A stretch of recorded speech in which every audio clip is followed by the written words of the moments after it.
ನೋಡಿ, ಸರ್ಕಾರ ಅವ್ರ ಕೈಯಲ್ಲಿದೆ. ಹಿಂದೆ ಇರೋರು ಮುಂದೆ ಬರೋರು ಇವತ್ತು ನಾವು ಯಾವುದೇ ರೀತಿ ಅದನ್ನ ಚರ್ಚೆ ಮಾಡೋ ಅವಶ್ಯಕತೆ ಇಲ್ಲ. ಆಡಳಿತ ಅವ್ರ ಕೈಯಲ್ಲಿದೆ. ಏನು ಜನರಿಗೆ ಏನು ಆಕಾಂಕ್ಷೆಗಳಿದೆ, ಜನರು ಏನು ಒಂದು ವ್ಯಕ್ತ ಮಾಡ್ತಾ ಇದ್ದಾರೆ, ಅದಕ್ಕೆ ತಕ್ಕ ಅವ್ರ ನಿರ್ಧಾರ ತಗೊಳ್ಳಿ. ಯಾರು ಹಿಂದೆ ಏನು ಮಾಡಿದ್ರು ಮುಂದೆ ಏನು ಮಾಡಿದ್ರು ಇತ್ಯಾದಿ ಎಲ್ಲ ಇವತ್ತು ಚರ್ಚೆ ಅವಶ್ಯಕತೆ ಇಲ್ಲವೇ ಇಲ್ಲ.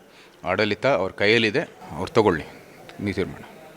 ಇದು ಅವ್ರ ಹಿಂದೆಯಿಂದನೂ ಇದೇ ನಿಲುವಿತ್ತು ಅವ್ರದ್ದು. ಎಲ್ಲ ಅಪಪ್ರಚಾರ ಮಾಡೋದು ಈ ಕಾಂಗ್ರೆಸ್ಸಿನ ಒಂದು ರೀತಿ ಅದು ನಡವಳಿಕೆನೇ. ಇದೇನು ಅನಿರೀಕ್ಷಿತವಾದಂಥ ಹೇಳಿಕೆ ಅಲ್ಲ ಇದು. ನೋಡಿ, ನಮ್ಮ ಭಾರತೀಯ ಜನತಾ ಪಾರ್ಟಿ ರಾಷ್ಟ್ರೀಯ ಪಕ್ಷ. ರಾಷ್ಟ್ರೀಯ ಅಂದರೆ ಅದು ಪೇಟ್ರಿಯಾಟಿಸಮ್. ಭಾರತ ಮಾತೆಗೆ ನಮ್ಮ ಭಾರತವನ್ನು ರಕ್ಷಣೆ ಮಾಡಬೇಕಾಗಿದೆ. ಸುರಕ್ಷಿತವಾಗಿ ಸುಭದ್ರವಾದಂಥ ಒಂದು ಶ್ರೇಷ್ಠ ಭಾರತವನ್ನು ನಿರ್ಮಾಣ ಮಾಡೋದಕ್ಕೆ ಇವತ್ತು ಗುರಿ ಇಟ್ಟಿದ್ದೀವಿ ಭಾರತೀಯ ಜನತಾ ಪಾರ್ಟಿ.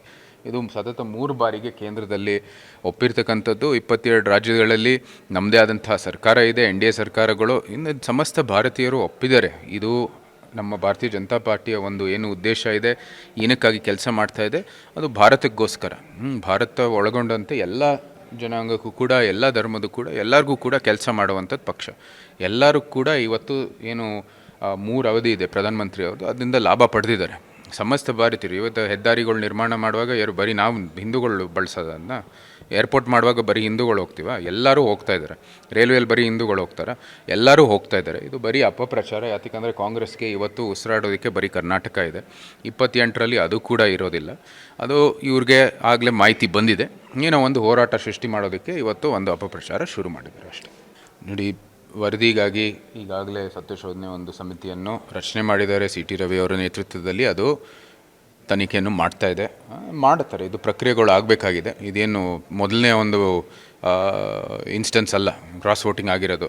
ಬೇರೆ ಬೇರೆ ಪಕ್ಷದಲ್ಲೂ ಆಗಿದೆ, ಇವತ್ತು ನಮ್ಮ ಪಕ್ಷದಲ್ಲೂ ಆಗಿದೆ. ನಾವು ಕ್ರಮ ತಗೋಬೇಕಾಗಿದೆ, ತಗೋತೀವಿ. ಅಲ್ಲ, ಬಟ್ ನಿಮ್ಮ ಪಕ್ಷದಲ್ಲೇ ಕೂಡ ಸಾಕಷ್ಟು ವಿರೋಧ ಕೂಡ ವ್ಯಕ್ತ ಆಗ್ತಾ ಇದೆ. ಧರ್ಮಸ್ಥಳದಲ್ಲಿ ಹೋಗಿ ಆಣೆ ಪ್ರಮಾಣ ಮಾಡೋವಂಥದ್ದು ಪಕ್ಷಕ್ಕೇ ಅದು ಒಳ್ಳೆಯದಲ್ಲ. ಪ್ರಕ್ರಿಯೆಗಳು ಏನು ಮಾಡಬೇಕಾಗಿದೆ, ಏನು ಕ್ರಮಗಳು ತಗೋಬೇಕಾಗಿದೆ, ನಮ್ಮ ಸಂಘಟನೆ ಆಂತರಿಕ ವಿಚಾರಗಳು, ಅದೆಲ್ಲನೂ ನಾವು ಚರ್ಚೆ ಮಾಡೋ ಮೂಲಕ ಏನು ಸೂಕ್ತವಾದಂಥ ಕ್ರಮ ನಾವು ತಗೋತೀವಿ.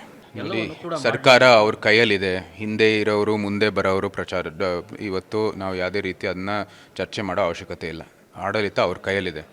ಏನು ಜನರಿಗೆ ಏನು ಆಕಾಂಕ್ಷೆಗಳಿದೆ, ಜನರು ಏನು ಒಂದು ವ್ಯಕ್ತ ಮಾಡ್ತಾ ಇದ್ದಾರೆ, ಅದಕ್ಕೆ ತಕ್ಕ ಅವ್ರ ನಿರ್ಧಾರ ತಗೊಳ್ಳಿ. ಯಾರು ಹಿಂದೆ ಏನು ಮಾಡಿದ್ರು ಮುಂದೆ ಏನು ಮಾಡಿದ್ರು ಇತ್ಯಾದಿ ಎಲ್ಲ ಇವತ್ತು ಚರ್ಚೆ ಅವಶ್ಯಕತೆ ಇಲ್ಲವೇ ಇಲ್ಲ. ಆಡಳಿತ ಅವ್ರ ಕೈಯಲ್ಲಿದೆ, ಅವ್ರು ತಗೊಳ್ಳಿ ತೀರ್ಮಾನ.